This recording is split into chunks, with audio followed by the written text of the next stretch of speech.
Et donc, face à l'agression soutenue par Kigali, la RDC a déclenché une véritable course contre la montre pour moderniser en profondeur ses forces armées, les FARDC. Elle déploie des forces majeures, à la fois sur le plan financier, diplomatique et opérationnel, pour rattraper son retard. Parallèlement, la donne géopolitique s'est complexité avec la signature par Washington d'un accord avec Kigali pour développer sa filière nucléaire civile. Donc, qu'est-ce qu'il faut comprendre? Face à l'urgence sécuritaire, Kinshasa a misé sur plusieurs leviers pour redresser son armée avec des résultats tangibles mais encore fragiles. Dans quel sens? Une mobilisation budgétaire massive puisque l'effort financier a été exponentiel de 13% du budget en 2025 pour l'armée. La part allouée à la défense et à la sécurité a grimpé à près de 30% pour 2026.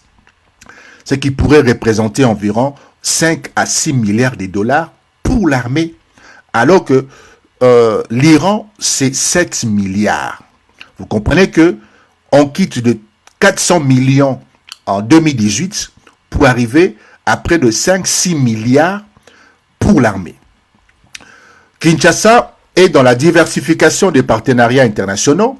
Kinshasa a activement recherché des soutiens extérieurs, nouant des partenariats avec plusieurs puissances. La Chine, une poursuite de la formation des soldats congolais en Chine, renforcement des programmes à Kamina, principal centre d'instruction militaire du pays, avec l'envoi d'instructeurs chinois.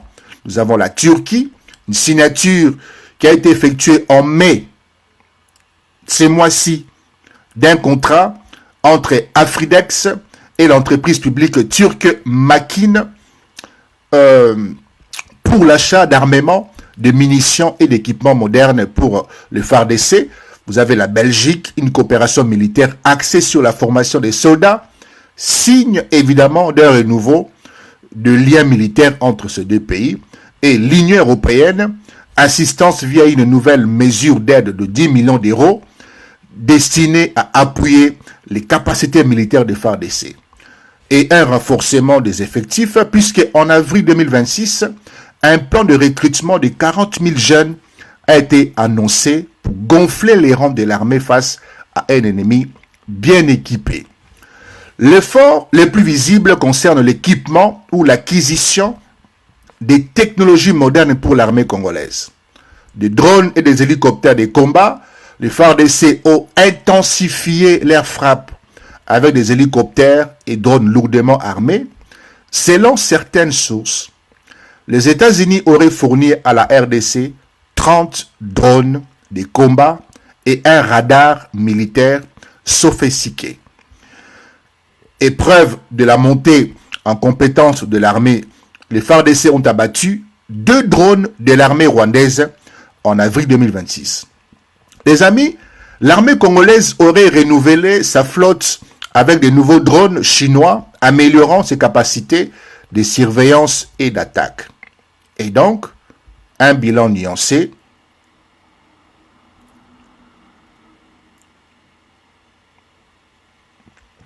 L'armée congolaise est passée de la 64e puissance militaire mondiale en 2025 à la 48e en 2026.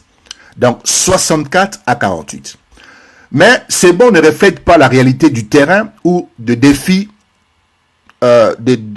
défis qui demeurent.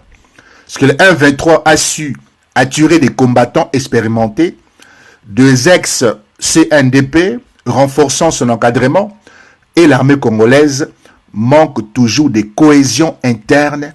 Le plus grand problème, c'est ça. La corruption et la mauvaise gestion au sein de l'armée restent un fléau. Des audits et enquêtes parlementaires sur l'État alarmants des FARDC sont en cours. Les amis, contrairement à l'accord russe, cet accord américain est un mémorandum qui reste à concrétiser sur le terrain. L'accord de nucléaire, puisque il s'agit de l'accord nucléaire entre les Américains et les Rwandais qui a été signé ici ces mois-ci. Je pense que c'était le 19, c'était hier ou avant-hier. Les États-Unis ont signé cet accord avec, évidemment, le Rwanda. Il s'agit d'un mémorandum concernant le nucléaire civil, signé hier, le 19 mai 2026 à Kigali par les États-Unis et les Rwandais avec la société Alltech International pour la technologie. Et donc, les contenus techniques, les mémorandums visent à développer ou à déployer de petits réacteurs nucléaires, spécifiquement les modèles SMR 300. L'accord porte sur l'étude de sites et la phase exploratoire sans calendrier précis des constructions. Pour les États-Unis, c'est une tentative de garder un pied dans la porte et de contrer l'influence russe et chinoise. Si les Rwandais s'affirment comme un futur hub énergétique et technologique, il pourrait paradoxalement renforcer sa position régionale et sa capacité à maintenir son influence dans l'Est de la République démocratique du Congo. La RDC, par ses efforts de modernisation et de diversification militaire, montre également sa détermination à ne pas subir cette dynamique. En substance, les États-Unis sont pris dans un dilemme stratégique aux multiples facettes qui rend impossible l'adoption d'une approche aussi simple que celle que nous avons décrite un peu plus haut. S'ils en ont les moyens, s'ils ne peuvent pas se permettre de lâcher les Rwandais aussi facilement aujourd'hui, parce que c'est un État, cet État est petit, oui, cet État est devenu une pièce maîtresse complexe de leurs intérêts régionaux. Donc, voici les 5 principaux verrous qui expliquent les blocages, qui expliquent pourquoi les Américains ne déconnectent pas directement les Rwandais, ne défenestrent pas, ne le détruisent pas. Voici les 5 blocages. Comme nous l'avons dit, Washington a en partie façonné les Rwandais modernes. C'est le créateur du Rwanda. Kigali est un allié stratégique de longue date et un fournisseur majeur de troupes pour la mission de maintien de la paix de l'ONU. Cette relation crée une dépendance institutionnelle. Perdre évidemment l'influence sur Kigali, c'est risquer de voir cet acteur clé basculer définitivement dans l'orbite russe ou chinois. C'est ce qui est en train de se faire déjà actuellement. C'est ici que réside évidemment l'un des paradoxes les plus frappants. Les États-Unis ont un besoin vital de sécurité ou de sécuriser leur chaîne d'approvisionnement en minerais critiques, les coltans, lithium, etc., essentiels pour les technologies vertes et de défense. Washington pousse activement les accords de paix entre la RDC et les Rwandais. Washington a signé des partenariats stratégiques avec les 2 pays pour garantir évidemment ses accès. Pour ce faire, ils doivent composer avec Kigali, qui contrôle les voies de sortie, une partie des flux de ces mêmes minéraux, renforcer aussi unilatéralement la RDC sans garantie sur ces circuits risquerait évidemment de compromettre leurs approvisionnements à court terme au profit de la Chine qui est déjà très implantée au niveau de la RDC. Maintenant, concentrons-nous un peu sur la faille congolaise. Parce que des fois, j'ai l'impression que les Congolais ne comprennent pas bien la situation. Il suffit, comme nous disons, il suffit de renforcer la RDC. Et cette pensée se heurte à une réalité interne complexe. La RDC elle-même, les Congolais eux-mêmes freinent leur propre montée en puissance. Ils freinent eux-mêmes. La RDC, une corruption endémique, elle est pointée comme l'un des obstacles majeurs détournant les ressources et affaiblissant l'État. Ça, c'est le premier obstacle. Le FARDC souffre de problèmes chroniques de soldes, de manque d'équipement, de désertion et d'une faible efficacité avec une chaîne de commandement défaillant. Pour les moments, malgré les renforcements, malgré le déploiement des formateurs, malgré toute cette dynamique qu'on vient de numérer un peu plus haut, mais il y a quand même quelques brèches et quelques difficultés qu'il faut combler. Cette armée ne va pas se mettre directement dans une dimension d'efficacité du jour au lendemain. Donc il y a encore des résidus, des personnes qui bloquent et qui freinent. Et aussi, le gouvernement doit composer avec des groupes armés, mais aussi avec des partenaires économiques aux agendas variés, rendant l'action extérieure très complexe. Alors, enfin, Washington ne peut pas adopter une politique trop agressive envers Kigali. Car cela pousserait les Rwandais, vous l'avez compris, à se retourner définitivement vers ses rivaux. La Russie propose déjà à Kigali des réacteurs nucléaires, vous l'avez compris, et la Chine consolide son emprise sur les mines congolaises. Isoler davantage les Rwandais pourrait l'amener à multiplier ses partenariats alternatifs, affaiblissant encore l'influence occidentale. Donc en résumé, pour Washington, la stabilité à court terme de ses approvisionnements l'emporte sur la nécessité de résoudre le problème structurel à long terme. La stabilité à court terme des approvisionnements des Américains l'emporte sur la nécessité de résoudre les problèmes structurels de la RDC à long terme. Donc le Rwanda est donc un partenaire, pour l'instant, incontournable. Les amis, il y a quelque chose qui est très important à connaître. Nous avons raison de dire quelque chose. Beaucoup d'hommes politiques congolais ne voient que leur poche. Tout ce que l'Amérique est en train de mettre en place, la Chine, le Qatar, Israël, toute cette concentration, cette dynamique pour renforcer la RDC, les Congolais eux-mêmes sont en train de le saboter. Puisque beaucoup d'hommes politiques congolais ne voient que leur poche. Et là, depuis l'indépendance, la politique est devenue un moyen d'enrichissement personnel, non un service à la nation.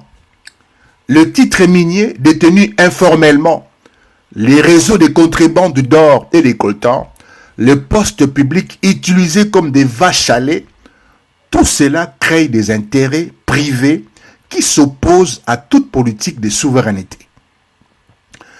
Ils ne lisent pas non plus les enjeux géopolitiques. Puisque la rivalité entre la Chine et les États-Unis et la Russie, le rôle pivot du Rwanda, il faut le dire, le rôle pivot du Rwanda, la guerre de minerais critiques, l'importance stratégique de l'Est, tout cela leur échappe. Échappe à qui? À beaucoup d'hommes politiques. Ou plutôt, peut-être qu'ils le savent confusément, mais ils ne veulent pas le voir, car cela menacerait leurs arrangements locaux. Ils ne soutiennent pas Félix comme ils le devraient. Au lieu de faire bloc derrière le président dans les conflits contre le M23 et les Rwandais, une grande partie de la classe politique attend négocier, ou pire, travaille en coulisses pour préserver ses propres affaires. Donc les sanctions même américaines contre le Rwanda ne sont quasiment pas commentés par ces hommes politiques en RDC, car beaucoup en RDC ont intérêt à ce que les flux informels continuent de fonctionner.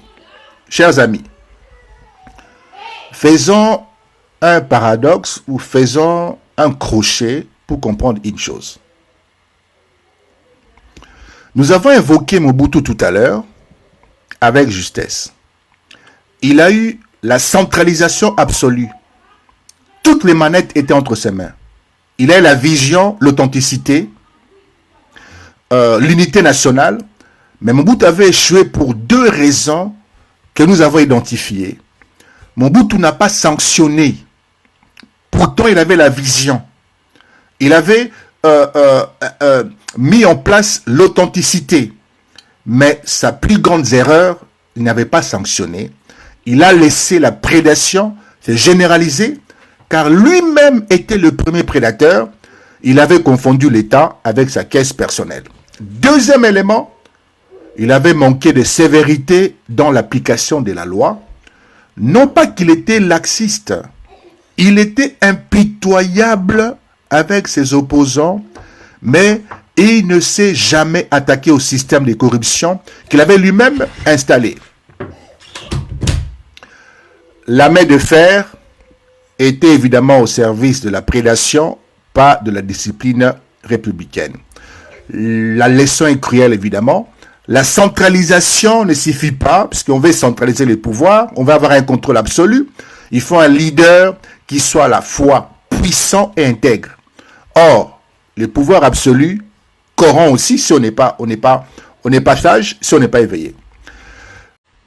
Comme le problème numéro 1, là où Kabila tolérait une certaine porosité. Il a diversifié les partenariats internationaux, États-Unis, la Chine, l'Union européenne, la Turquie, pour ne pas dépendre d'un seul bloc. Félix a tenté de réformer l'armée et de professionnaliser l'État, même si les résultats sont encore mitigés.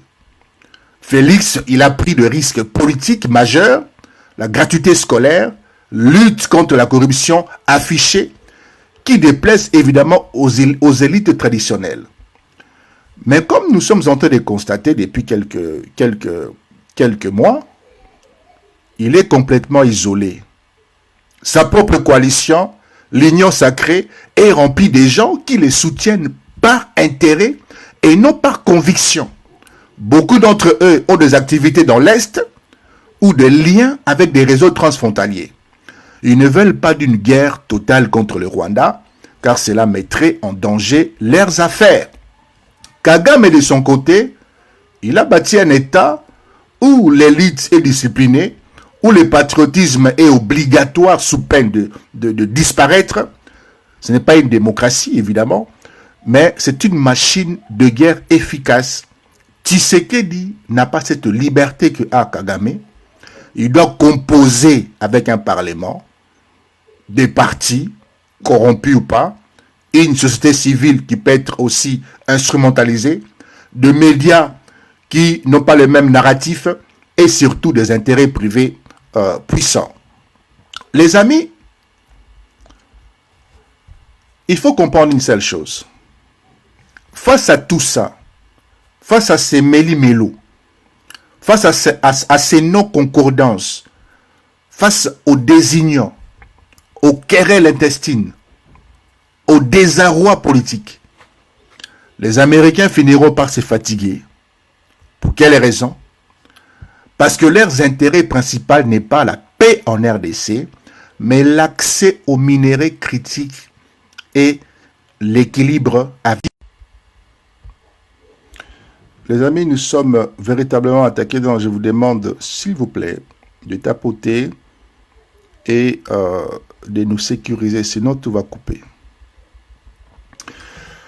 Ok, donc nous comprenons que les Américains finiront par se fatiguer par les comportements de nos politiciens qui ne s'accordent pas, qui chacun regarde sa poche. Si la RDC reste ingouvernable, la RDC reste corrompue, incapable évidemment, incapable et évidemment de discipliner ses propres élites, Washington finira par se dire qu'il est plus simple de traiter avec Kigali qui est discipliné, qui est prévisible, efficace et qui assure les flux minéraux via ce hub. Et déjà, on voit le schéma. Les Américains sanctionnent les Rwandais à voix basse, ok, mesures individuelles, sans grandes conséquences, tout en signant avec Kigali un accord nucléaire et en maintenant leur coopération militaire avec les Rwandais. Pendant ces temps-là, l'aide à la RDC est conditionnée à des réformes qui tardent. Certaines réformes tardent. Pourquoi? Parce que certains Congolais, les élites congolaises, ils ne veulent pas de réformes. Parce que réformer, c'est perdre leurs avoirs, c'est perdre leurs privilèges. Donc, ils ne voient pas les intérêts du pays, de la nation, et ils sont cantonnés à observer, à surveiller leurs intérêts personnels. Et donc, en attendant, les États-Unis regardent, au lieu de changer, de réformer, ben on ne réforme pas. Et quelque part, les Américains finiront par dire, c'est bon, nous partons, nous irons travailler avec les Rwandais parce que les Congolais sont vraiment des enfants et ils ne peuvent pas s'entendre depuis les années 60. Les amis, le risque est réel que les grandes puissances abandonnent la RDC à son chaos. C'est réel. Les Congolais se battent encore aujourd'hui. Ils ne sont pas derrière les présidents qui combattent Kagame. Ils ne sont pas derrière les présidents qui a pointé les doigts à Kigali. Ils se battent entre eux, etc., etc., etc. Ce serait une catastrophe, mais ce serait rationnel du point de vue de leurs intérêts à court terme. Je parle ici des Américains. Il ne faut pas être derrière un jouisseur, il faut être derrière un président qui combat pour que la guerre à l'Est cesse. Il faut être derrière un président qui a dénoncé un assassin historique qui a sous ses épaules près de 20 millions de morts. Il faut être derrière un homme qui veut que la RDC récupère son indépendance économique et qu'on arrache la chaîne d'approvisionnement informel qui enrichit Kigali. Il faut être derrière un homme qui a fait le vœu de détruire le système de pillage à l'Est. Il faut être derrière cet homme-là. Parce que Kagame met tout en place. Il met tout en place, beaucoup d'argent, pour acheter des journalistes, acheter des hommes politiques, acheter des ministres, des députés, des sénateurs, pour justement bloquer les réformes, afin que le système de prédation demeure.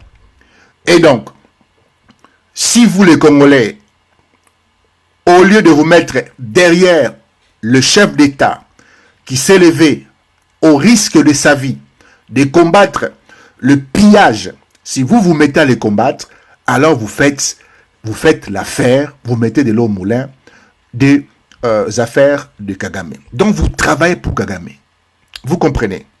Donc, bougez un peu, sortez un peu de l'homme Félix, regardez les combats qu'il mène depuis qu'il est là au pouvoir. Les amis, ici, il est très important. Que faire concrètement? Que faire concrètement? Notre diagnostic est sombre, mais il y a de leviers même faibles. Il faudrait que les Congolais doivent comprendre les enjeux géopolitiques, les réseaux sociaux, les émissions des radios, les universités peuvent jouer un rôle, la pression populaire peut contraindre les élites à rendre les comptes et à s'ériger contre le Rwanda, à s'aligner derrière le président pour bouter dehors Kagame et déchirer, détruire la chaîne d'approvisionnement informelle qui s'est construite à l'est de la République démocratique du Congo pour que les morts cessent. Vous ne soutenez pas Tshisekedi, mais vous soutenez l'homme qui a dit non à Kagame. Ok? Parce que si vous combattez Félix, alors vous l'affaiblissez politiquement, et quand vous l'affaiblissez politiquement, vous donnez la force à Kagame qui va continuer de voler, de piller. C'est ça en fait. Vous affaiblissez monsieur Félix, qui s'est mis à combattre Kagame, alors vous l'affaiblissez pour renforcer Kagame. Vous comprenez? Donc si vous ne l'aimez pas, aimez au moins les combats qu'il a déclenchés contre, évidemment, M. Kagame. Les amis, la conclusion est que sans patriotisme des élites, sans patriotisme de députés, de sénateurs, de ministres, rien ne marchera. Les États-Unis vont nous tourner les dos. Mais le patriotisme, vous le savez, ne se décrète pas. Il s'est construit par l'éducation, l'histoire commune et surtout par des exemples de leaders intègres. Est-ce que nous avons de leaders intègres qui peuvent donner des modèles d'exemples? Vous avez ces leaders, des Bat Lukwebo, des Kamere et bien d'autres, des Noël Tchani, qui voient leurs propres intérêts d'abord au lieu de voir l'intérêt national, l'intérêt de la RDC. Tshisekedi peut-il être cet exemple? Il a commencé, mais il lui reste à montrer qu'il est prêt à sacrifier ses intérêts personnels à ceux de ses alliés pour la nation. C'est ça qu'il faut faire. En attendant, chers amis, la RDC est dans une course contre la montre, s'est réformée suffisamment vite par l'aide de tous les politiciens, tous les parlementaires, les sénateurs, de la population, réformer très vite les choses pour rester un partenaire crédible pour les grandes puissances avant qu'elles ne se tournent définitivement vers les Rwandais. S'il n'y a pas de réformes nécessaires, je parle ici de réformer par exemple des articles de la loi de la Constitution qu'il faut changer pour ne pas que l'accord économique entre la RDC et les États-Unis devienne inconstitutionnel. Il y a des articles qu'il faut faire sauter. C'est ces réformes que les Américains attendent. Mais ces réformes rencontrent des difficultés, des hommes qui ne comprennent pas la nécessité que pour ces partenariats, pour ces contrats du siècle, il faut changer, modifier quelques articles. Sinon, l'accord ne pourra pas se matérialiser. Peut-être pas changer la Constitution pour ceux qui s'opposent, mais il faut faire sauter quelques articles qui empêchent la réalisation ou la matérialisation de cet accord. Les amis, nous avons raison, c'est un système. Ce système ne se produit pas par hasard, le système de prédation. Ce système repose sur des mécanismes concrets qui façonnent les mentalités depuis plusieurs décennies. La politique comme business d'abord. Au cœur du système, on trouve une élite qui perçoit l'État non comme un service public, mais comme une entreprise. Ça, c'est le premier problème. Et une entreprise privée qu'il faut piller. Ils perçoivent l'État comme un butin à se partager. La politique est devenue un moyen de s'enrichir personnellement plutôt qu'une mission de service à la nation. Dès lors que l'on est élu ou au sommet, le premier objectif n'est pas de bien gouverner le pays, mais le premier objectif, c'est pourquoi la famille font la fête quand leur enfant est nommé ministre, c'est tout simplement de maximiser son enrichissement et celui de son clan. Les amis, c'est un système auto-entretenu, puisque ce comportement prédateur n'est pas une dérive, mais c'est une règle. Et d'ailleurs, le chercheur François Paulet explique que la fin de l'ère Kabila n'a pas modifié les rapports des élites à l'État. Il n'y a pas eu de modification. Pire, ce sont souvent les acteurs publics qui doivent combattre les détournements, qui sont ceux-là même qui en tirent profit, car ils craignent évidemment qu'une vraie lutte anticorruption ne retourne leurs propres alliés contre eux-mêmes. Donc ce prédateur a un coût humain et financier astronomique. Selon les rapports des GABAC, groupe d'action contre les blanchiments d'argent en Afrique centrale, la corruption coûterait à la RDC environ 9 milliards de dollars par an. 9 milliards de dollars par an, soit plus de la moitié du budget de l'État, détourné des hôpitaux, des écoles, des routes et des salaires. Ce système épuise le pays et anéantit tout espoir de développement rapide. Et donc, le système a été mis au grand jour par l'enquête Congo Hold Up de 2019 à 2020, qui a révélé comment entre 2013 et 2018, un réseau des proches du président Joseph Kabila a siphonné des centaines de millions de dollars via des montages financiers complexes en Asie, en Europe et aux États-Unis. Donc ces actes ne sont pas des exceptions, ils sont tout simplement l'expression la plus pure de la prédation d'État à son plus haut niveau. Malgré ces constats, les amis accablants, de signes montrent qu'une alternative est en train de germer, des personnes comme nous, des personnes comme vous, portées évidemment par des jeunes entrepreneurs, de la société civile. Il y a de l'espoir, tout n'est pas évidemment à bannir et à jeter. Les amis, nous allons chuter avec quelque chose de très important. La crise actuelle, en particulier à l'Est, joue un rôle ambivalent.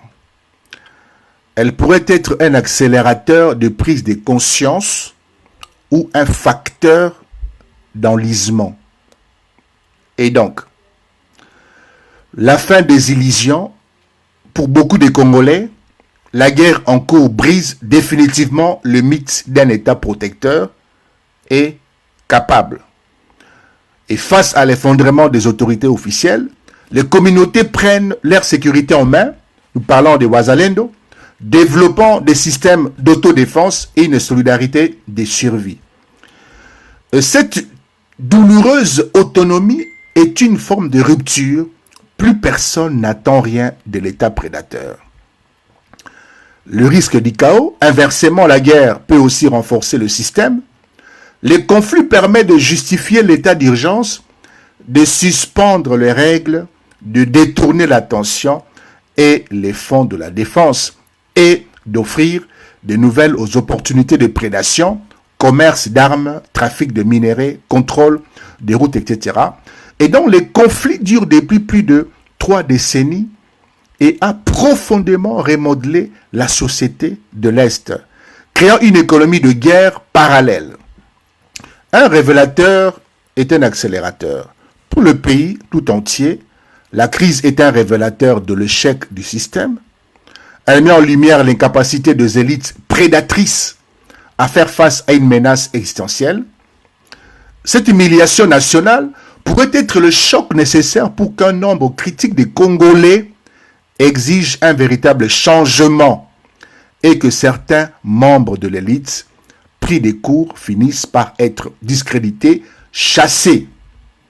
Les amis, parlons un peu du regard occidental plutôt du regard que l'Occident a sur le Rwanda.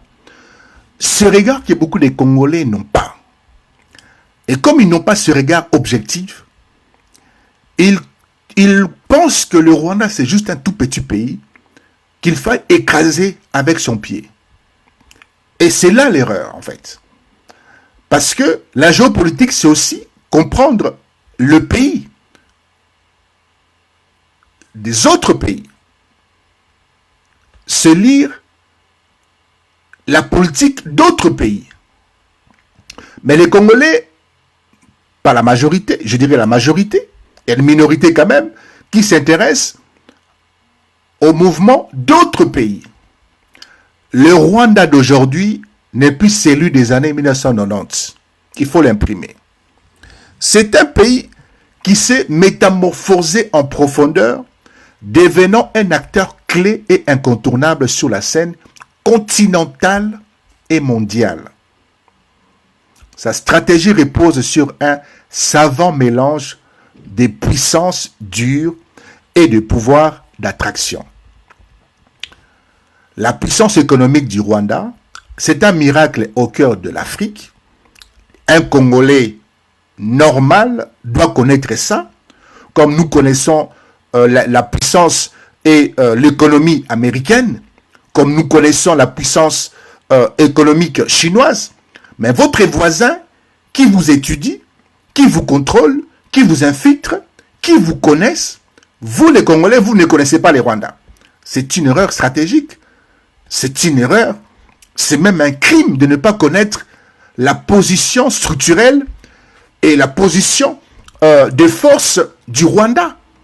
Si vous ne connaissez les Rwandais qui par Kagame, un long monsieur à long cou, un vendeur de thé, un vendeur de café, vous vous trompez carrément. Parce que les Rwandais étudient les Congolais. Pour infiltrer valablement une nation, il faut au préalable l'avoir étudié. Dans les Rwandais, plutôt une frange, un groupe dédié à ça, étudie les parlementaires, les sénateurs, les gouverneurs, en fait, les élites sont tous étudiés par les Rwandais. Vous comprenez? Il n'est pas question de se comparer avec les Rwandais, puisque le Rwanda a un système qui ne se limite pas, que le Rwanda n'a pas créé. Le Rwanda n'a pas créé l'espionnage. Le Rwanda fait comme d'autres pays, comme Israël espionne la Russie, comme la Russie espionne les États-Unis, comme la France espionne l'Allemagne, et les Rwandais nous espionnent. Les Rwandais a placé des pions pour nous pénétrer, pour nous connaître. Mais nous ne le faisons pas. Vous comprenez? Nous ne le faisons pas. Donc nous n'allons pas copier les Rwandais. Nous allons faire ce que font d'autres pays avant les Rwandais. Donc, comprenez que c'est une croissance exceptionnelle qui est alimentée par les secteurs de services et de la construction. L'économie rwandaise affiche des taux de croissance à des chiffres. En 2025, avec 2,9%. Le Rwanda, c'est un hub d'investissement. Kigali est devenu la plaque tournante des investissements étrangers en Afrique de l'Est, puisqu'en 2024, le Rwanda a attiré 3 milliards 200 millions de dollars avec un intérêt marqué de la Chine. La Chine a injecté 460 millions de dollars en Chine, au Rwanda. 2024, la Chine a investi au Rwanda 460 millions de dollars. Pendant que la Chine est chez nous, pendant que nous sommes en désaccord, nous sommes en guerre avec les Rwandais, pendant que la Chine est chez nous en train de creuser, en train d'occuper 70% de nos cobaltes, la Chine investit au Rwanda. Les Rwandais, c'est des ambitions high-tech, puisque le Rwanda se positionne comme le futur hub technologique du continent africain, avec des projets ambitieux dans l'intelligence artificielle et une volonté affichée de développer l'énergie nucléaire. Vous l'avez compris, les contrats avec la Russie. Les Rwandais, c'est le magnétisme économique. Ce dynamisme attire massivement les capitaux étrangers, comme l'illustre l'initiative Global Gateway de l'Union européenne, qui a organisé un roadshow dédié pour connecter les investisseurs européens aux opportunités rwandaises.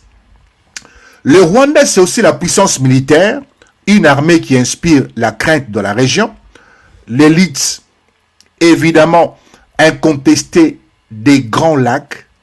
L'armée rwandaise, RDF, est considérée comme la force militaire la plus professionnelle et la plus redoutable de la région. Une smart power combinant efficacité tactique et diplomatie, elle impose évidemment sa domination, laissant la RDC affaiblie et les Burundis militairement meurtris.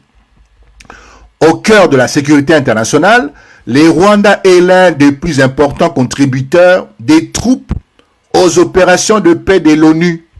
Et cette implication globale lui confère une influence diplomatique et une image de partenaire fiable bien au-delà de ses frontières. Le Rwanda, c'est le soft power, les talents de la métamorphose, une renaissance exemplaire. Le Rwanda a mené un travail colossal pour peser du statut de pays martyr au génocide à celui des symboles d'ordre et d'ambition, un modèle de développement pour l'Afrique. L'art, évidemment, du nation building, cette image de success story est le fruit d'une stratégie de communication très maîtrisée. Les Rwandais tissent sa toile en utilisant les sports, la technologie et la diplomatie pour asseoir son influence. Évidemment, Paul Kagame s'impose comme un leader charismatique, critique envers l'Occident et qui défend avec succès les intérêts de son pays, ce qui lui vaut une grande admiration sur le continent. Est-ce que les élites congolais sont comme ça? Est-ce que les Congolais ont cette pertinence en termes de perception d'eux-mêmes? Est-ce que les Congolais veulent d'un Congo fort? Est-ce que les Congolais sont prêts à faire taire leurs intérêts personnels et à viser le soulèvement ou la renaissance d'un Congo fort? Est-ce que les Congolais sont prêts à se mettre derrière le chef de l'État, à se mettre derrière le chef de l'État qui a pris des avions pour dénoncer Kagame, dénoncer évidemment sa politique, son intrusion, ses assassinats, ses vols, 20 millions de morts? Est-ce que les Congolais sont prêts à se mettre derrière Félix Tshisekedi pour accuser et pour défaire, détruire Kagame? Les gens disent non. Ils ne sont pas prêts. Ils sont prêts à laisser Kagame continuer à piller la RDC. Ils sont prêts à se laisser instrumentaliser par Kagame. Ils sont prêts à se laisser manipuler par Nanga. Ils sont prêts à accepter que Kagame continue à piller, que Kagame gagne en défenestrant M. Félix pour que Félix soit ôté de là et qu'on mette quelqu'un d'autre qui va négocier avec le 1-23, qu'on mette quelqu'un d'autre qui va accepter que les 40 000 ou 30 000 hommes du 1-23 puissent être brassés dans l'armée. Ils veulent un homme qui va être négociant, qui va accepter que Kagame puisse s'imposer comme c'était le cas avec Kabila. C'est ça que les Congolais veulent en fait. Mais celui qui s'est opposé, celui qui s'est levé contre Kagame, qui l'a accusé dans toutes les officines, dans le monde entier, qui demande encore aujourd'hui des sanctions contre Kagame, qui a fait pleurer Kagame, cet homme-là, les Congolais ne veulent pas de lui. Cet homme-là, les Congolais ne veulent pas de lui. Les Congolais veulent d'un certain Kaméré qui va négocier avec Kabila, qui va négocier avec Kagame.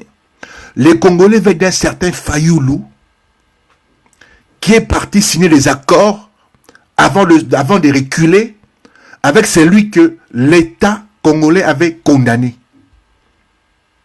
Fayoulou est parti s'allier avec M. Kabila. Après, il s'est rétracté. Vous pensez que Fayoulou ne va pas négocier sous la pression de Kagame? Il va négocier.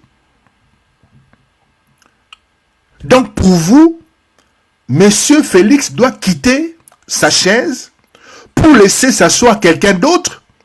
C'est quelqu'un d'autre qui va accepter les conseils de l'Église catholique, qui va accepter les conseils de certains sénateurs, qui va se plier aux exigences de Kagame pour qu'il y ait une continuité. Voilà, occupe-toi du Katanga, brasse ces 35 000 militaires, ces 35 000 combattants, laisse la politique aussi s'introduire certaines personnes qui ont pris les armes. C'est ça que vous voulez, les Congolais. C'est malheureux. Les amis, nous comprenons ceci, que ce n'est pas facile de faire sortir la RDC après 30 ans de pillage, après 30 ans d'infiltration de l'armée, de services secrets, du renseignement plutôt, de la maison civile, de l'administration, la politique, le Sénat. Vous avez le Parlement.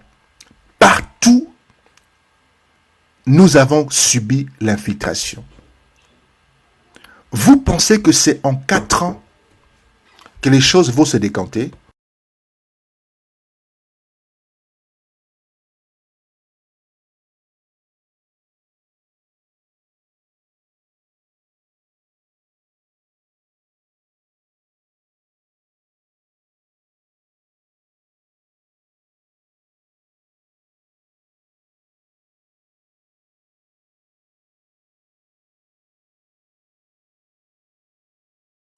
Les amis, ce n'est pas une question qu'il a bien réussi à s'enrichir. Il faudrait apporter des preuves de ce que vous avancez. Je ne parle pas de l'enrichissement de Félix, les amis. Soyons pragmatiques. Je ne parle pas de son enrichissement. Parce qu'il va s'enrichir que vous le vouliez ou pas. Il va s'enrichir que vous le vouliez ou pas, les amis. Aucun président s'assiera sur ce fauteuil présidentiel et qui ne va pas s'enrichir. Détromperez-vous. Vous n'êtes pas en France. Il va s'enrichir. C'est un fait incontournable. Tous les chefs d'État africains, ok, malheureusement, s'enrichissent. Donc oui, Félix s'est enrichi. Comme d'autres présidents l'ont fait avant lui. Et celui qui viendra après lui s'enrichira aussi. Mais moi, je ne regarde pas là-bas. Mais ce que vous devez voir aussi, vous de votre côté, que nous avons quitté de 4 milliards de budget, nous sommes aujourd'hui à près de 26 milliards. Est-ce que ça, vous le voyez au moins? Vous ne le voyez pas? Nous avons quitté dans une relation de maître à élève, de dominant à dominé, sous l'ère Kabila. Les dominants, M. Kagame, les dominés, M. Kabila. Une diplomatie complètement déconnectée, invisibilisée. Est-ce que vous le voyez ou pas? Est-ce que vous ne voyez pas que Kagame est en difficulté? Tellement en difficulté qu'il est parti se jeter entre les mains des Russes. Ça, vous le voyez ou pas? Est-ce que vous ne voyez pas qu'aujourd'hui, l'armée, le FARDC, est en train de monter en puissance? Est-ce que ça c'est palpable ou pas? Est-ce que c'était le cas sous l'ère Kabila? Ce sont de petites choses qu'il faut voir. Puisque le Congo, c'est 2 400 000 mètres carrés. Le Congo est resté dans un trou noir 30 ans d'Iran. Le Congo n'a pas eu à subir un développement, une volonté de développer le pays. Et donc les choses vont se mettre certainement, mais ça ne viendra pas instantanément comme un café au lait. Ça ne se fera pas instantanément. Les Congolais, vous êtes trop pressés. le président va s'enrichir, que vous le voulez ou pas. Il va s'enrichir parce qu'en Afrique, ça se passe comme ça. Mais est-ce qu'à côté, il fait des choses? Est-ce qu'à côté, il y a des réalisations ou pas? Est-ce qu'à côté, il a amélioré le social ou pas? Est-ce qu'à côté, il travaille pour l'armée? Est-ce qu'à côté, il fait des routes? Est-ce qu'à côté, il crée des universités? Est-ce qu'à côté, il crée des écoles? Est-ce qu'à côté, il crée des centres de santé? Est-ce qu'il le fait ou pas? Est-ce qu'il le fait ou pas? Il le fait. Mais peut-être que vous n'en bénéficiez pas. Parce que vous n'êtes pas des fonctionnaires. Vous n'êtes pas des fonctionnaires. Vous n'êtes pas engagés dans des chantiers qu'on voit sortir de terre à travers la République. Vous n'êtes pas engagés. Vous n'êtes pas mécanicien. Vous n'êtes pas soudeur. Vous n'êtes pas plombier. Vous n'êtes pas carreleur. Quand on construit des bâtiments en province, vous n'êtes pas engagés. Vous n'êtes pas du métier. Mais demandez ceux qui sont engagés là-bas. Demandez ceux qui ont travaillé pour élever les bâtiments qu'on appelle aujourd'hui les universités dans la province. Demandez à ceux qui ont travaillé là-bas. Ils ont eu des emplois. Demandez au personnel engagé dans ces universités-là en question. Demandez à ceux qui ont travaillé pour construire Mama Yemou. Ce sont des emplois. Demandez à ceux qui travaillent pour établir la nationale 1, 2, 3 et 4. Ce sont des emplois. Demandez à ceux qui ont travaillé pour ériger la raffinerie d'or. Des gens ont travaillé là-bas. Il y a des gens qui sont engagés là-bas. Demandez à ceux qui ont travaillé à l'aéroport de Ndili. Des gens ont travaillé là-bas. On a agrandi. On a engagé. Demandez à ceux qui travaillent au niveau du port de Banana. Il y a de l'emploi. Des gens travaillent. C'est ça les sociales, chers amis. Les sociales, ce n'est pas un avion qui va voler et jeter la nourriture ou l'argent pour que les mamans puissent ramasser l'argent. Ce n'est pas ça les sociales. Ce n'est pas ça les sociales, les amis. Cessons avec la haine de l'individu. Cessons avec la haine des individus. Ok? Le pays n'est pas le Rwanda, chers amis. Le pays n'est pas 300 000 km². Le pays, c'est un continent. Quand on fait quelque chose, quand on crée une université, par exemple au Kananga, c'est une université. Quand vous allez au niveau de Lubumbashi, c'est une université. Quand vous créez des routes, mais c'est normal. Puisque pendant 30 ans, on n'a rien fait. Vous ne pourrez pas le voir. Vous ne pourrez pas le voir. Parce que le pays, c'est un continent. Vous ne pourrez pas le voir. Ok? Vous n'êtes pas en capacité de le voir. Et comme vous ne vous renseignez pas non plus, vous ne savez pas ce qui s'est fait sur le terrain. Parce que vous ne vous renseignez pas. Vous n'êtes pas alimenté. Vous ne vous actualisez pas.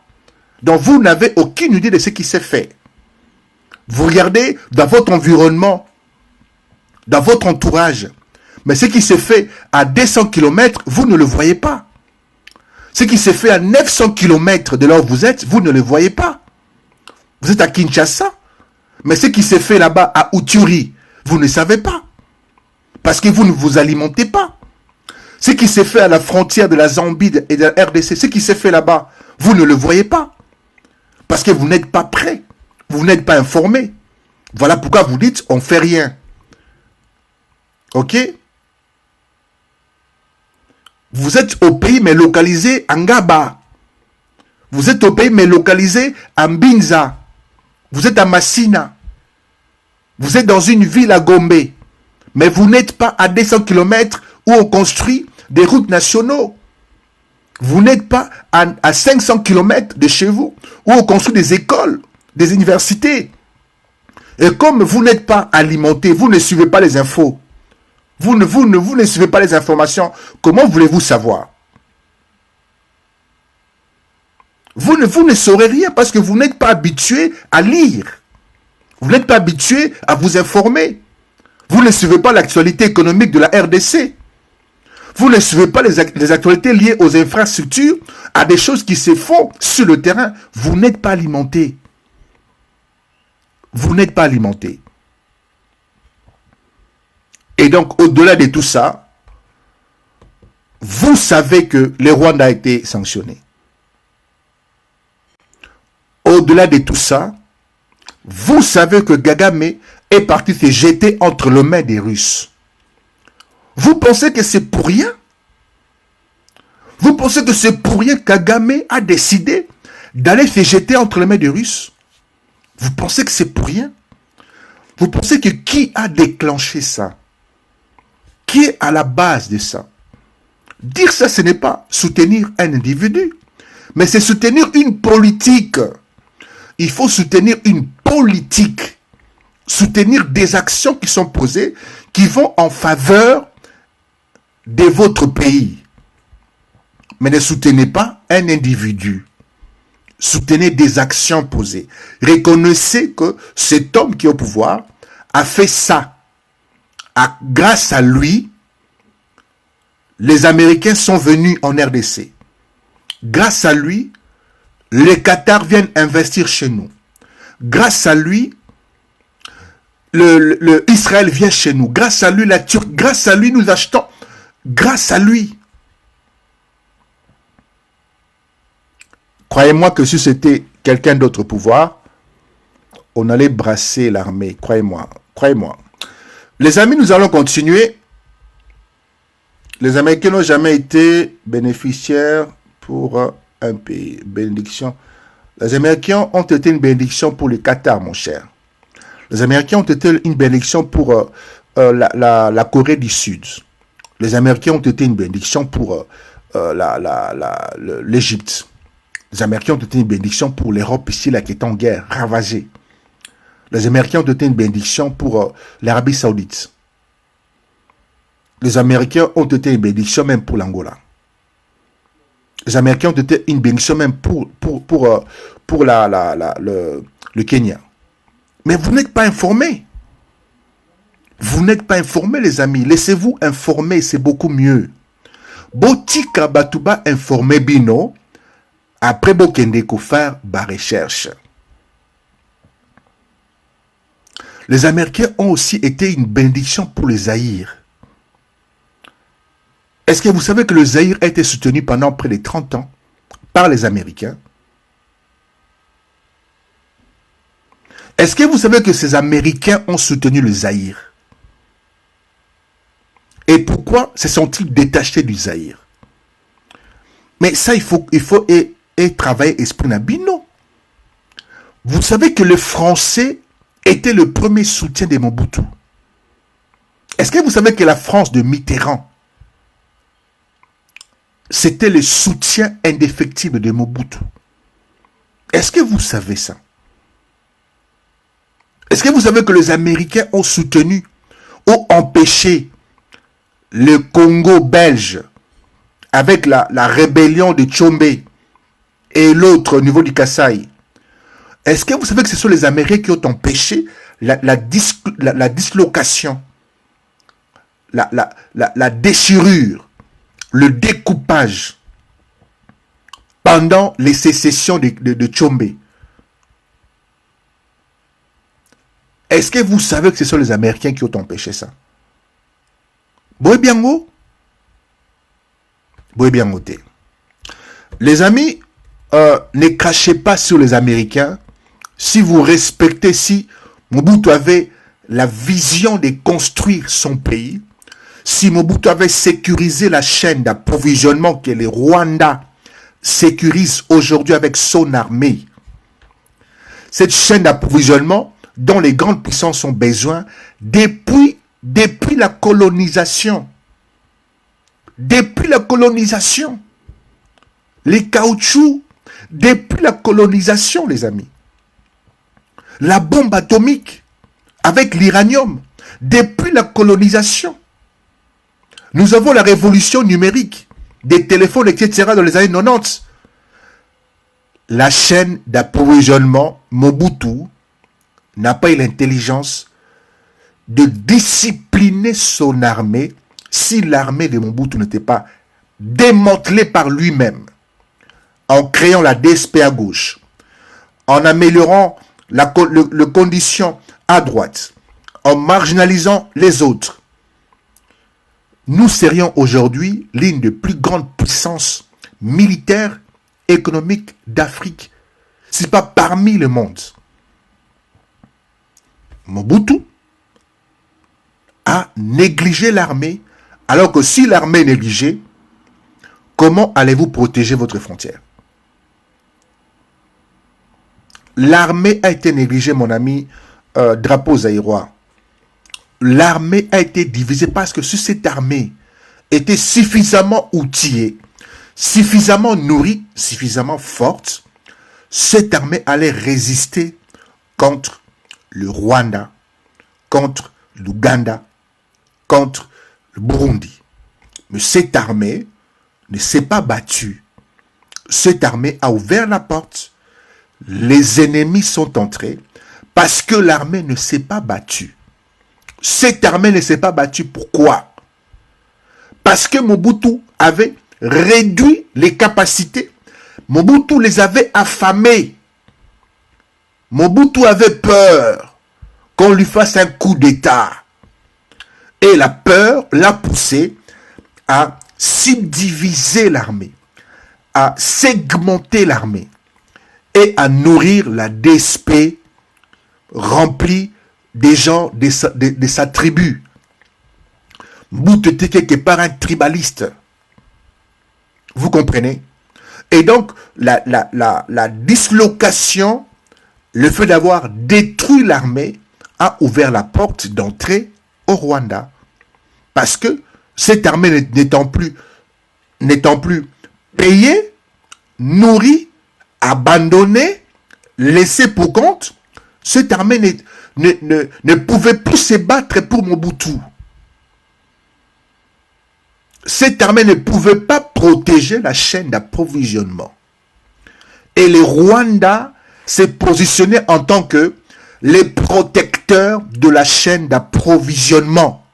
Cette chaîne d'approvisionnement où passent les cotons, l'or et bien d'autres minéraux. L'armée rwandaise s'est positionnée en une armée forte, dissuasive, pour avoir les contrôles de cette chaîne dont Mobutu devait protéger avec son armée. Mais lui avait disloqué son armée. Il a détruit son armée. Vous comprenez? Voilà pourquoi il a été lâché. Voilà pourquoi il a été lâché. Aussi parce qu'il n'avait pas construit son pays. Il a laissé ses amis piller la nation. Et si Félix aujourd'hui laisse ces gens piller la nation, détruire l'administration, il sera lâché. Il sera lâché. S'il est combattu par ses frères pour ne pas réformer, faire des réformes nécessaires pour la collaboration, pour le partenariat avec les Américains, il sera lâché. Ce n'est pas lui qui sera lâché, mais c'est la RDC qui sera lâchée, les amis. Les Américains iront au Rwanda, comme ils l'ont fait hier. À présent, on demande à celui qui est à la tête de l'État, qui a présenté une bonne volonté d'échangement, de réforme, on l'attend au carrefour. Réforme, réforme, réforme. Mais pendant qu'on attend qu'il réforme, des Congolais les combattent. Ba Congolais n'habitent pas nini. Les Américains veulent vous sécuriser. Vous avez besoin des Américains, mon cher. Vous n'êtes pas fort. Vous ne pouvez pas vous défendre. 3 décennies Vous avez été tabassé par les Rwandais. 3 décennies, mon ami Tosuki Wapi. Vous avez été colonisé par les Kunda, le Kunda Batware. Vous avez été giflé par le Nyarugabu. Vous avez été défenestré par le Rubé-Roi. Vous avez été tabassé sérieusement. Et vous dites que vous n'avez pas besoin des Américains? De quoi vous parlez? Où était la Chine pour vous défendre? Où était la Russie pour vous défendre? Où était l'Union africaine pour vous défendre? Nous n'avons pas besoin des Américains. Cessez l'orgueil, redescendez sur terre. Le seul pays qui peut demander à l'Union européenne de cesser de fournir ou d'encourager les Rwandais, ce sont les Américains. Le seul pays qui peut contraindre l'Union européenne d'arrêter d'encourager les Rwandais, c'est les Américains. Ce n'est pas la Russie. Le seul pays qui pouvait sanctionner l'armée rwandaise, pas la Russie, c'était les Américains. Le seul pays qui pouvait venir en RDC et derrière lui, le Qatar, derrière lui, Israël, derrière lui, la Turquie et bien d'autres pays, c'était les Américains. Alors cessez vos rêveries, cessez vos bêtises, cessez vos rêves, descendez sur terre, parce que mon ami Tosuki Wapi, pendant 30 ans, tu n'as pas bougé. Tu étais là, assis au pied des Rubé-Roi, au pied de Moïse Nyarigabo. Moïse Nyarigabo maîtrisait le Sénat pendant 15 ans. Moïse Nyarigabo maîtrisait le Sénat. Monsieur Rubé-Roi maîtrisait tous les ministres. Rubé-Roi est où aujourd'hui? Nyarigabo est où aujourd'hui? N'est-ce pas le M23? Pendant 30 ans, vous avez fait quoi, mon ami? Vous avez fait quoi? Donc, ce sont les balivernes, s'il vous plaît. Les amis, comprenons une chose. Et pourquoi ne l'ont-ils pas fait jusqu'à présent? Ben parce que les Américains sont arrivés. Parce que les Américains, parce que il y a ce qu'on appelle ici la chance du siècle. La chance, la RDC est tombée dans un carrefour où le monde entier a besoin du cobalt. Le monde entier a besoin du cobalt. Et le cobalt, c'est l'élément nécessaire pour la fabrication de batteries liées à l'énergie verte. Donc c'est un changement. Ordre nouvelle. Le monde a besoin du cobalt aujourd'hui. Le monde entier a besoin du cobalt. Et le cobalt se trouve essentiellement en RDC. C'est ça les tournants majeurs. C'est ça la chance des Congolais. Mais cette chance, les Congolais, surtout leurs élites, ils ne veulent pas le saisir. Ils ne veulent pas saisir cette opportunité. Cette opportunité peut partir dans 10 ans. Parce que la Chine a déjà mis en circulation des batteries dans des véhicules sans cobalt. Ok? Des véhicules que la Chine a déjà mis en circulation sans cobalt. Donc, si les Congolais ne font pas attention aujourd'hui,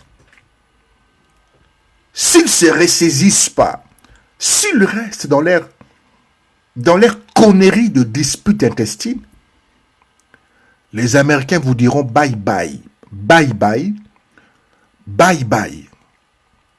Ils vous diront bye bye. Et ils iront s'allier au Rwanda. Ils iront s'allier au Rwanda. Nous mettrons en place les corridors de Lobito, c'est tout. Les corridors de Lobito, c'est tout. Parce que ce corridor de Lobito est une initiative de Biden avant Donald Trump. Et Biden soutenait Kigali. Biden n'était pas contre Kagame. Biden finançait Kagame. Donc Biden était dans le projet de Lobito, corridor de Lobito. Et pas du tout dans des investissements en RDC, dans les infrastructures, etc. Vous comprenez? Et donc, soyons intelligents, les amis. Tobo Tamayele. Bonsoir, Vanessa. Tobo Tamayele. Ok? Tobo Tamayele. Si vous ne soutenez pas le président de la République, vous êtes en train de les fragiliser. Comment? Au niveau du monde. Vous les fragilisez au niveau de la diplomatie. Ça dit que les bailleurs des fonds vont comprendre que la RDC n'est pas maîtrisée, qu'il y a de querelles intestines, que tout peut basculer du jour au lendemain. Parce que vous ne soutenez pas ce que d'autres pays, je ne parle pas des Africains, je parle d'autres pays considèrent comme une chance, une opportunité qui arrive une fois tous les 1000 ans. Une opportunité, les Américains acceptent de venir chez vous, de nouer un accord économique avec vous. Ils acceptent de vous donner, de vous offrir 30 drones. 30 drones. Les Américains acceptent de venir former vos militaires. Les Américains acceptent de partager ce qu'on appelle les renseignements pour vous pouvoir localiser où se trouvent les ennemis. Les Américains nouent un partenariat avec vous. Et vous, ce que vous faites, c'est de ne pas en parler. Vous, ce que vous faites, vous, c'est de chercher à défendre vos propres intérêts personnels et non les intérêts de la RDC. C'est dommage. Les Américains ne viennent pas piller les amis. Bino bozande ni vraiment zambelangai. Bozande nini bino. Eh, sambelangai.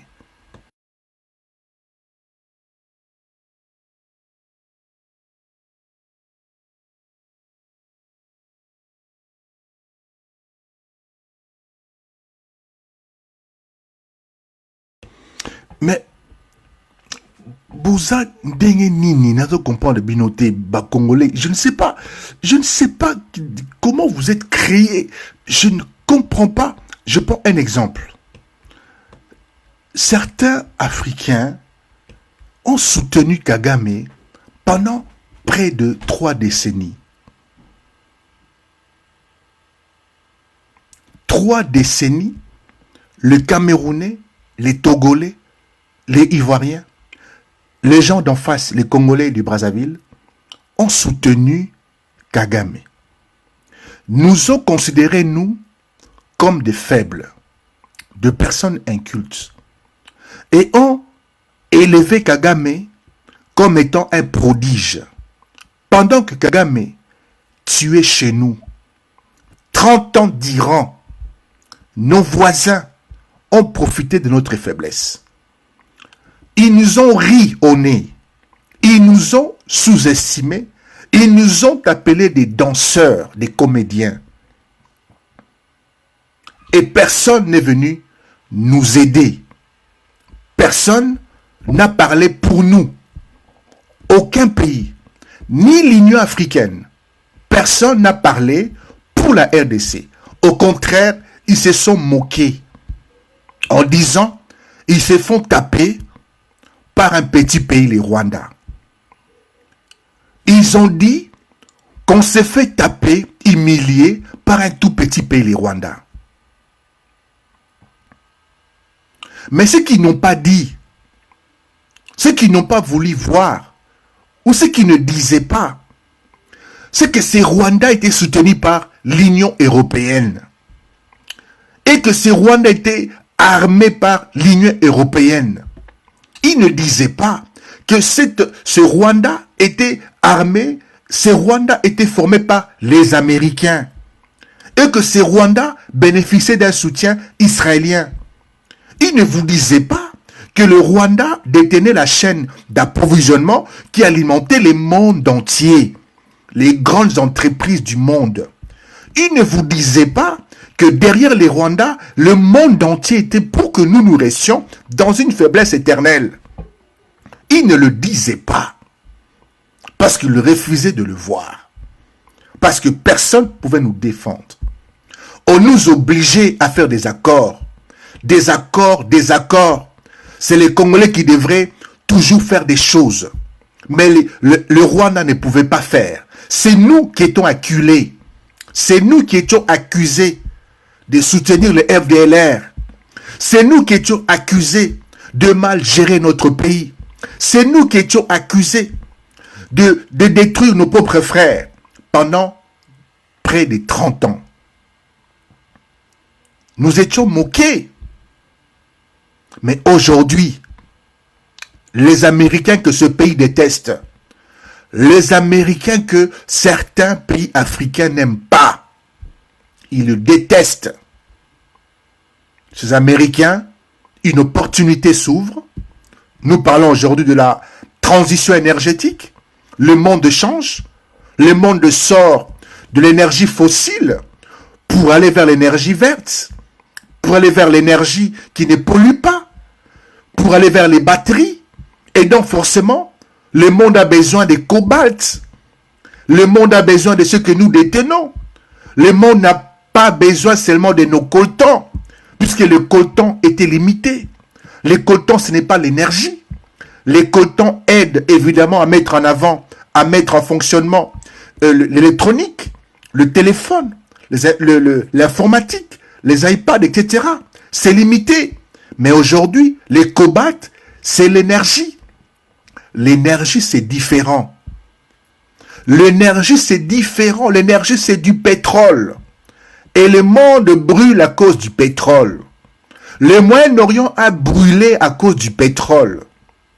Le Venezuela a brûlé à cause du pétrole. L'Iran a brûlé à cause du pétrole. Donc le pétrole a fait enflammer le monde. L'énergie. Et le pétrole du demain, c'est la RDC via ses cobalts. 80% des réserves mondiales.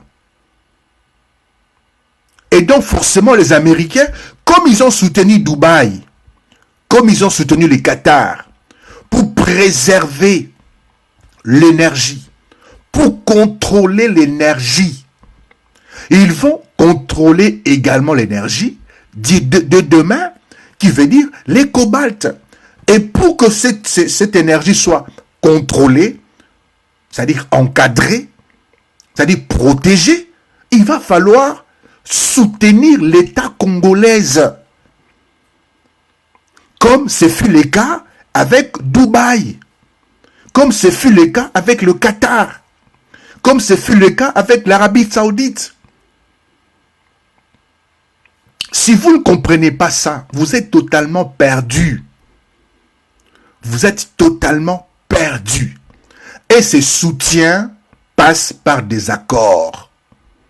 L'accord économique. Cet accord, ça veut dire sécurité, investissement contre la protection de la chaîne d'approvisionnement. On ne parle pas du pillage. On parle de la protection de la chaîne d'approvisionnement en cobalt. Voilà pourquoi on crée des corridors. Voilà pourquoi on parle des corridors. Là où les flux miniers vont commencer à passer avec sécurité.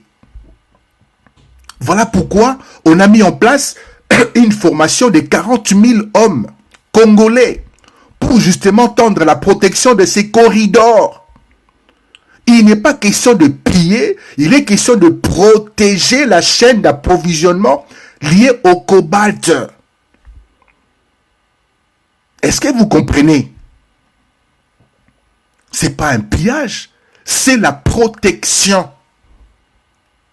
Et pour protéger cette chaîne d'approvisionnement, qui passe par des corridors, Zambie, Angola,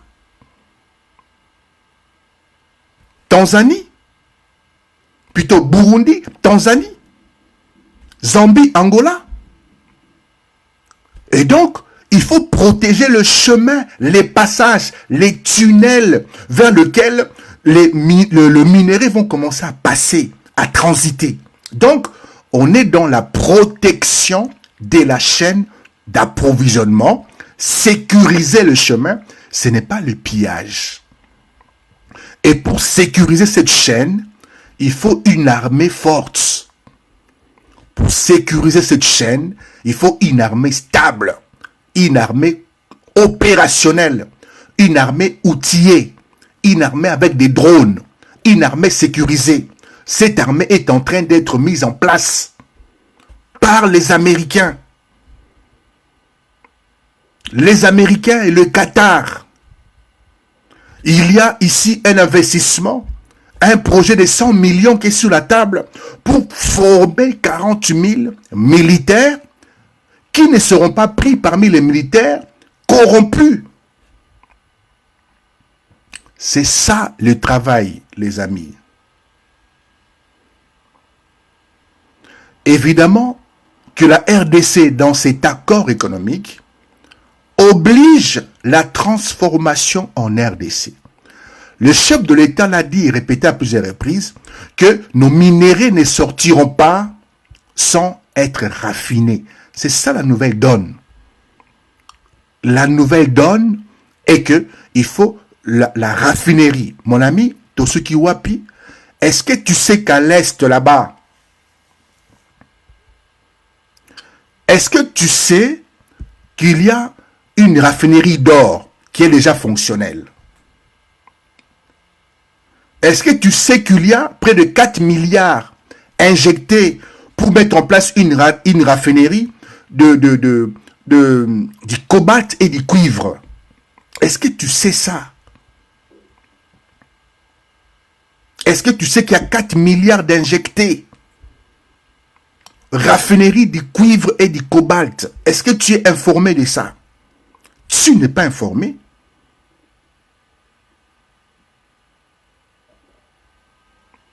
Tu n'es pas informé, mon ami.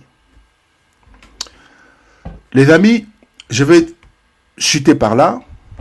Je pense que je vous ai tout donné. Je vous ai pratiquement tout donné. Soutenez non le chef d'État que vous n'aimez pas, parce que vous êtes de tribaux, parce que tu es un tribal, mais soutenez les projets. Soutiens les projets. Soutiens l'homme, pas la tribu. Soutiens celui qui a dit non, non à Kagame. Soutiens celui qui a dit Kagame, je tends la main. Je te tends la main pour la paix des braves. Soutiens celui qui a dit je me réserve. Je ne demanderai pas les sanctions là maintenant, mais je te tends la main pour la paix des braves. Soutiens celui-là qui a dit il y a beaucoup de morts à l'Est. C'est un naufrage humanitaire. Il y a tellement de morts, il faut que ça cesse. Soutiens celui qui a dit à Kagame, il faut qu'on fasse la paix pour que la région se développe, pour qu'on fasse des affaires. Parce que nous sommes avant tout des Africains. Il nous faut nous soutenir. Soutiens cet homme-là. Soutiens cet homme-là qui a exigé les sanctions quand Kagame a refusé d'obtempérer. Soutiens cet homme-là qui a demandé aux Américains de frapper l'armée rwandaise économiquement parlant. Soutiens cet homme-là qui a quelque part facilité que le pays européen puisse tourner les dos à Kagame et ne pas renouveler les contrats de Mozambique. Soutiens cet homme-là qui a facilité que les bailleurs de fonds viennent investir pour le port de Lobit, le port de Banana. Ce sont des investisseurs, le Qatar et d'autres financiers. Soutiens cet homme-là qui a dit non au brassage, qui a dit non au mixage. Soutiens cet homme-là. Parce que s'il n'y a plus de brassage, de mixage, c'est-à-dire qu'il n'y a pas d'infiltration. Soutiens cet homme-là qui parle de la transparence, de la traçabilité. Voilà pourquoi certains hommes politiques ont préféré traverser, aller rejoindre Kabila. Soutiens cet homme-là qui a fait traverser Noël Tchani. Noël Tchani, un égoïste.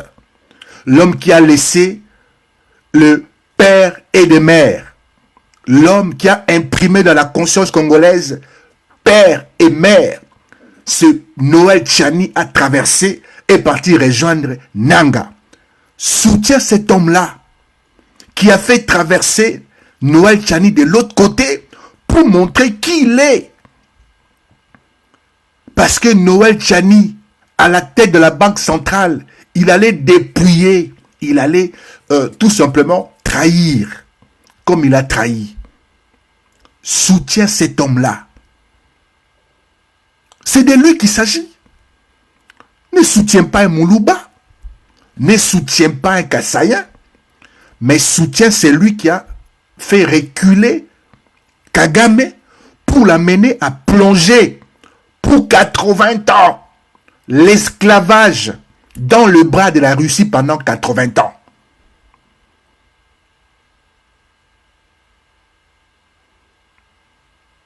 Tshilombo a failli dans quoi, chers amis? Vous vous laissez instrumentaliser, vous vous laissez manipuler, vous vous laissez instrumentaliser par des choses que vous écoutez. Vous n'êtes pas informé. Il faut vous informer. N'écoutez pas des gens qui vous parlent et qui critiquent, qui insultent, qui disent des choses sans apporter des preuves palpables. Vous les suivez, vous laissez traîner vos émotions, ils se saisissent de vos émotions et vous traînent comme de chiens affamés. Vous traînent comme de chiens affamés parce que vous n'avez pas la capacité ni la lucidité vous-même d'aller fouiller et regarder. La lucidité, c'est quoi? C'est que Kabila, pendant 18 ans, a fléchi devant Kagame. Kabila a fléchi devant Kagame. Ce n'est pas le cas de Félix. Dire ça, ce n'est pas soutenir les Kassaïens. Dire ça, c'est soutenir des actions d'un homme d'État. Vous soutenez les actions posées par un homme d'État. Est-ce que êtes-vous en capacité de reconnaître les actions posées par un homme?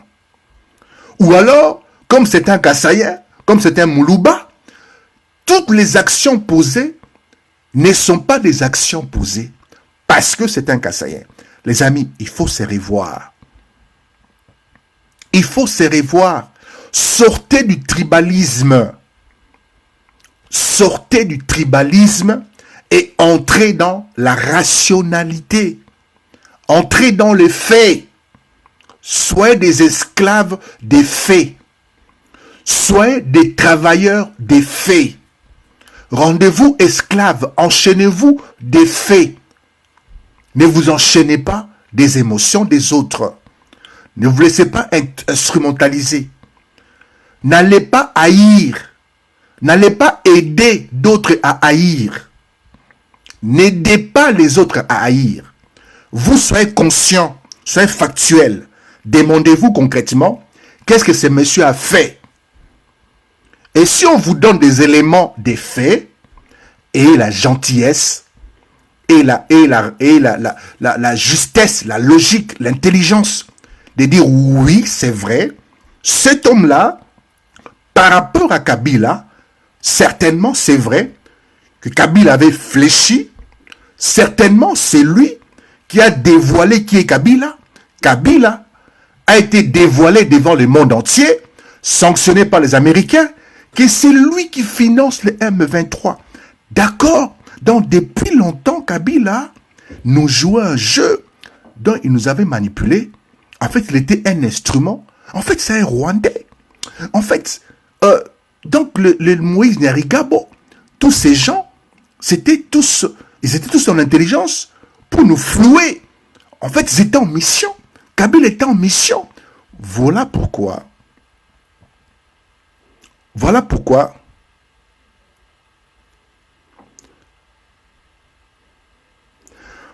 Voilà pourquoi Kabila avait confisqué toute l'économie de la RDC. Allez sur ma page, vous allez découvrir comment Kabila avait confisqué.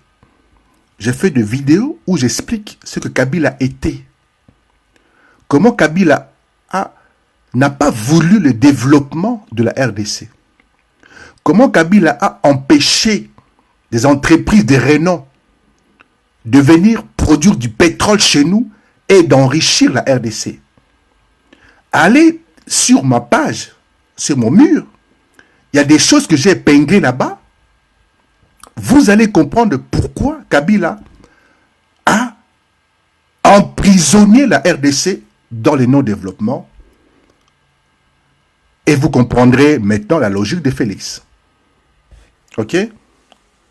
Tu as déjà mangé l'argent de Chilombo. Dis-nous 5 choses que tu sais que tu as fait pour la RDC. Ziga, pour vous, je vais vous donner 5 choses que Félix a fait, puis je vais couper le live. La première des choses que Félix a fait, numéro 1, Félix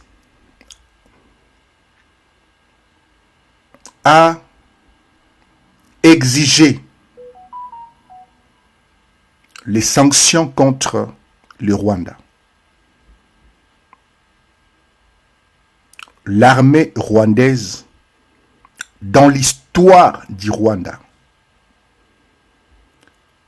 dans l'histoire de la RDC, dans toute l'histoire, on vous dira qu'il y a 15 ans, que le Rwanda, Kagame était les chouchous, la vitrine occidentale en Afrique. L'homme qui a révolutionné l'Union africaine.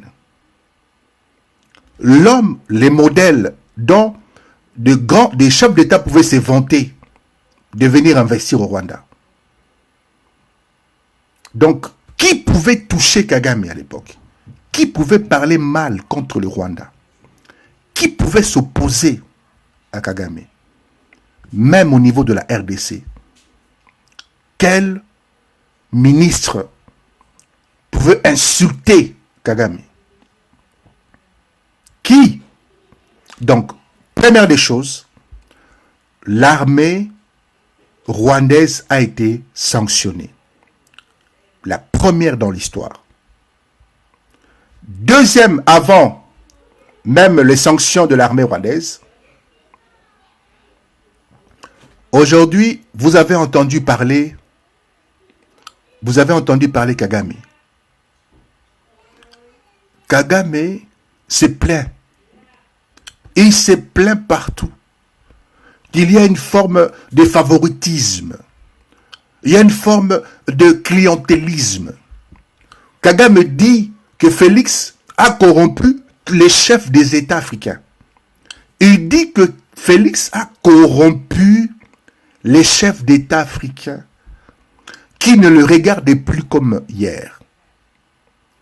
Donc, son aura, sa pertinence, sa prestance, sa présence diminuée au niveau de l'Afrique. Ok? Diminuée. Il n'est plus l'homme d'hier. Ça, c'est 2. Au niveau de la géopolitique. Troisièmement, en interne, Félix a construit combien d'universités?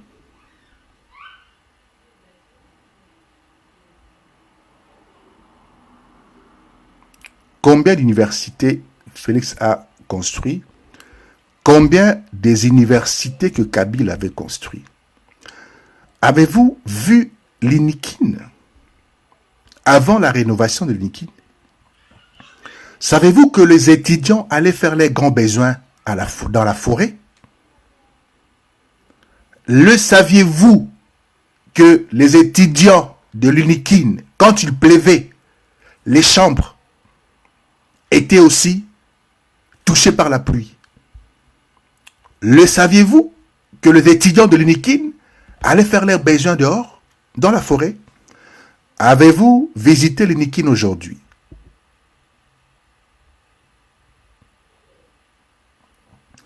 Avez-vous visité Mamayemo aujourd'hui? Avez-vous vu les bâtiments de santé construits dans les provinces? Avez-vous vu le budget de l'État qui a quitté les 4 milliards à près de 25 milliards aujourd'hui? Avez-vous vu le salaire des policiers et de militaires augmenter? Avez-vous vu ou pas? N'avez-vous pas vu de militaires, des hauts officiers être arrêtés, jetés en prison pour trahison, pour complicité, pour intelligence avec Kagame? Je m'arrête là. Je reviendrai peut-être un autre jour pour vous peindre